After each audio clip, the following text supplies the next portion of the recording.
Red green online present. আমার যা বাড়ি ঘর আছে এই সব বিক্রি হইলো আমার এক মাসের বেতন হয় না। সেই জন্য সব কিছু বাদ দিয়ে, কারণ আমার ৭৫,০০০ কর্মকর্তা কর্মচারী, আর তার সাথে কত লোক জড়িত আপনি চিন্তা করেন। আমার এলাকায় ভোটার হলো ৪ লক্ষ, ৭৫,০০০ কর্মকর্তা কর্মচারী, কোনটা ইম্পর্টেন্ট? এক মাসের বেতন কিন্তু আমি গত মাসের বেতন দিচ্ছি, খুব কষ্ট হয়েছে আমার। কারণ তৎকালীন সরকারের সময় হরতাল, উনি ছুটি দিলেন, সরকারের ছুটি দিলেন, কারফিউ দিলেন, আমরা কাজ করতে পারিনি। আমাদের সরকার পরিবর্তন হওয়ার সময় আবার সরকারি ছুটি, কারফিউ, কাজ করতে পারিনি। তারপরে শুরু হলো আন্দোলন, শ্রমিক আন্দোলন। এই জন্য প্রথম নাসা গার্মেন্টস থেকে শুরু হলো, নাসা গার্মেন্টস বের করলো পাশের গার্মেন্টসকে, পাশের গার্মেন্টস থেকে বাইর করে এসে দরজা ভাঙা শুরু করলো। গেট ভেঙে একটা, আমাদের তো 2টা গেট, প্রথম গেট ভেঙে ফেললো। কি চাই? চাকরি চাই। কি চাই? কেন চাকরি চাই? বলতে আমাদের বেকার সংঘ, এরকম একটা সংঘ বেরোলো, বেকার সমিতি, তাদের চাকরি দিতে হবে। তো যাই হোক, একটার পর একটা গার্মেন্টস বন্ধ হইতে থাকলো। আমরা কুল কেনার পাইলাম না। আমাদের ওয়ার্কাররা ভিতরে কতক্ষণ আটকায় রাখা যায়, ওরা বের হয়ে গেল।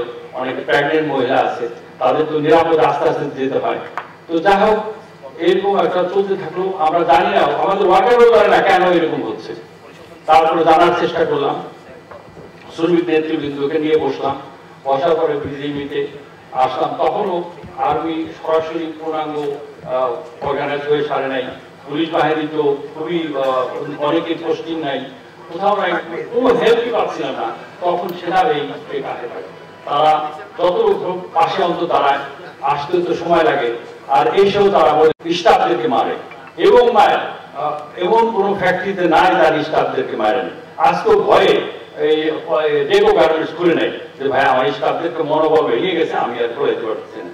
অনেক অনন্ত গার্মেন্টস তাদের স্টাফদেরকে মারছে, আগুন দিছে, তারপরও তারা ফ্যাক্টরি খুলতে আজকে খুলছে।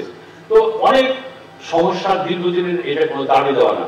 শ্রমিক নেতৃবৃন্দের সামনে নিয়ে বসলাম আমরা কয়েকদিন, সমস্ত ট্রেড ইউনিয়ন লিডারকে ডাকলাম যে ভাই এই কি, এই কয়েকদিন আগে তো আমাদের সমস্ত দাবি দেওয়া 56% বেতন বৃদ্ধি করা হলো। এখন আগে 2022-এ আমাদের রপ্তানি প্রবৃদ্ধি ছিল 23%। 2023-এ সেটা ড্রাস্টিক্যালি নেগেটিভ হয়ে গেল। কারণ কি? ইউক্রেন যুদ্ধের কারণে মানুষ কাপড় কেনা বন্ধ করে দিল। বন্ধ করে দেওয়ার পর আমরা কোন রকম ফ্যাক্টরি চালিয়ে দেওয়ার জন্য যে একটা প্যান্ট শর্টস $2 ছিল, ওইটা চলে আসলো $1.20।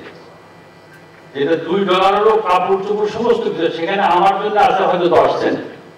আমি সবকিছু করে ঠিক মতো পাঠাইলে আমি পাবো 10 সেন্ট, আর বাকি যেত কাপড়ের দাম, সুতার দাম, পোতার দাম, labour cost, electricity, this that. এর মধ্যে কি করলো, আমাদের তো গ্যাস থাকে না, বিদ্যুৎ থাকে না। সরকার বলে যদি নিরবিচ্ছিন্ন গ্যাস পেতে চান, নিরবিচ্ছিন্ন বিদ্যুতে যান, তাহলে এটা ডাবল করতে হবে। এই বিশেষ প্রতিবেদনটি যদি আপনাদের ভালো লেগে থাকে অথবা উপকৃত হন, তাহলে অবশ্যই এই চ্যানেলটি সাবস্ক্রাইব করুন এবং লাইক, কমেন্ট ও শেয়ার করে রেড গ্রিন অনলাইনের সাথেই থাকুন। Thanks to everyone. Red green online.